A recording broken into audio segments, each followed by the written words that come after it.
Terima kasih Sharon. Saya Hazri Samsuri kini berada di Air Molek, Melaka. Lebih tepat lagi, saya berada di Makmal Ujian Perlanggaran Kenderaan milik Myros.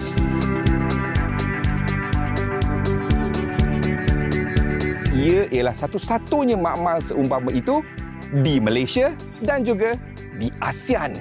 Jadi kenapa saya di sini?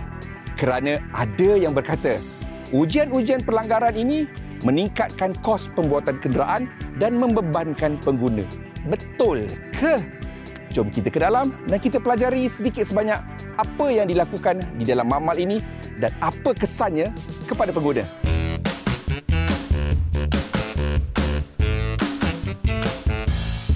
Bila kita bercerita tentang ujian pelanggaran, pastinya tembok ini adalah antara komponen yang paling penting.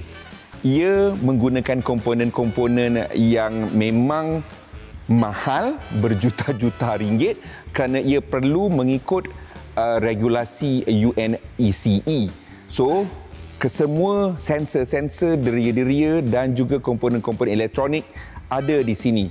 Dan ini ialah untuk ujian pelanggaran hadapan 40%. Kenderaan itu akan bergerak daripada sana dengan jarak 125 meter pada kelajuan 64 km sejam sebelum dia menghentam bongkah ini.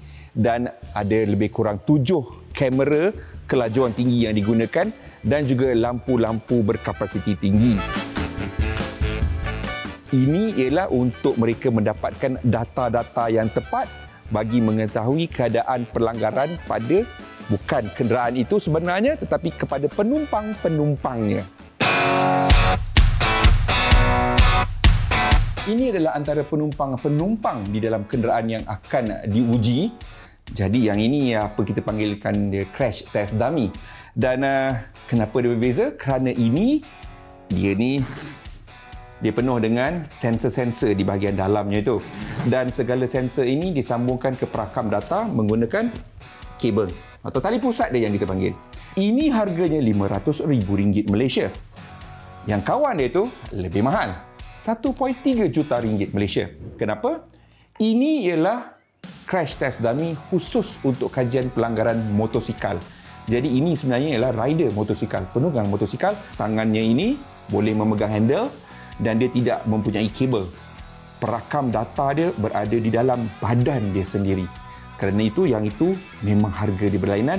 Malah kaki dia juga, dia menggunakan kaki yang lain yang ada sensor seperti tulang, di mana dia dapat tahu sama ada dia patah atau tidak tulang kakinya itu. So ini dia dua kawan saya hari ini. Ini adalah laluan sejauh 125 meter di mana kenderaan yang akan diuji itu bermula daripada bilik di sana, bilik yang kita panggil soaking room, dan dia akan bergerak ke arah tembok tadi pada kelajuan 64 km sejam. Kegunaan soaking room ini ialah untuk menstabilkan suhu kenderaan itu sebelum ujian boleh dilakukan.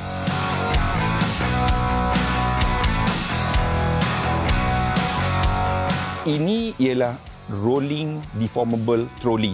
Dan troli ini digunakan untuk ujian perlanggaran sisi. Kenderaan akan berada dalam keadaan statik dan troli ini akan bergerak pada kelajuan tertentu untuk menghentam sisi kenderaan itu. Troli ini dan juga komponen biru ini kesemuanya mengikut spesifikasi UNECE. Dan yang warna biru ini memang khusus untuk ujian-ujian pelanggaran kerana ia ialah umpama kekerasan sebuah kenderaan sebenar. Bukan benda biasa-biasa.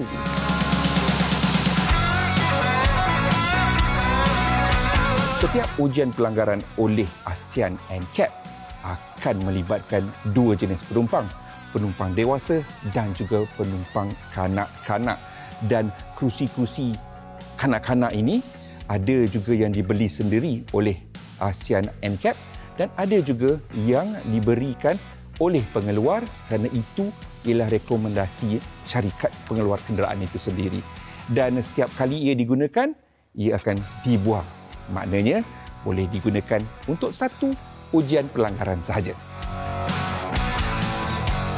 Setiap kemalangan sebenarnya berlaku di dalam tempoh bawah 1 saat. Kerana itu, ia memerlukan kelengkapan yang canggih. Ini adalah 2 daripada 7 kamera berkapasiti tinggi yang digunakan untuk setiap ujian. Setiap kamera ini mampu mengambil 1000 kopi gambar dalam masa 1 saat. So, video-video kamera ini juga yang membantu di dalam kajian setiap ujian pelanggaran. Pengeluar kenderaan dari seluruh dunia yang mahu menjual kenderaan mereka di ASEAN akan menghantar kenderaan mereka di sini. Ia juga digunakan untuk membuktikan bahawa walaupun syarikat pengeluar itu mendakwa kenderaan mereka selamat, ASEAN NCAP di bawah NCAP Global, iaitu satu badan bukan kerajaan, akan menguji sendiri kenderaan-kenderaan ini agar memastikan dakwaan pengeluar itu tepat dan benar. Jadi apa gunanya kepada pengguna seperti saya, consumer? Jadi saya tahu apa yang diiklankan itu selamat, benar-benar selamat. Kerana itu jika kita hendak membeli kenderaan, pastikan kita tahu keputusan ujian ASEAN NCAP agar kita benar-benar faham apakah produk yang kita akan beli sebelum kita mula membayar. Sekian saja daripada saya, Hazri Samsuri, di Makmal Ujian Pelanggaran MYROS Air Molek Melaka. Kembali kepada Sharon.